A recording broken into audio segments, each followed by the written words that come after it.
என் ஃப்ரெண்ட்ஸ்லாம் சில பேர் கல்யாணம் ஆகி குழந்தை பெற்றுக்கிட்ட உடனே இந்த சோஷியல் மீடியாவில் அதுக்கப்புறம் இந்த காலேஜ் குரூப்ஸ் ஸ்கூல் குரூப்ஸ்லாம் இருக்கும்ல அதுலலாம் ஆக்டிவாகவே இருக்க மாட்டாங்க. அதுக்கு முன்னாடி மெசேஜாக போட்டு தாக்குவாங்க.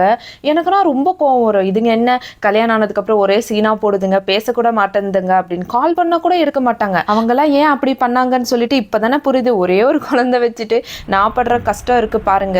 ஒழுங்காக தூங்க முடியல, வேலை செய்ய முடியல, சாப்பிட முடியல, 4 பேர்கிட்ட பேச முடியல, ஒரு மெடிடேஷன் கூட பண்ண முடியல. இந்த 5 இயர்ஸ் வெளி உலகத்துலலாம் என்ன நடக்குதுன்னே சரியா தெரிய மாட்டேங்குது. இந்த பேபி ஒல்ல ஃபுல்லா முழுகி போயிட்டா. அப்படியே நானே இப்படி முக்கிட்டு இருக்கிறேன். இது தெரியாம எல்லாரும் செகண்ட் பேபி பிளான் பண்ணலையான்னு வேற கேட்க ஆரம்பிச்சுட்டாங்க.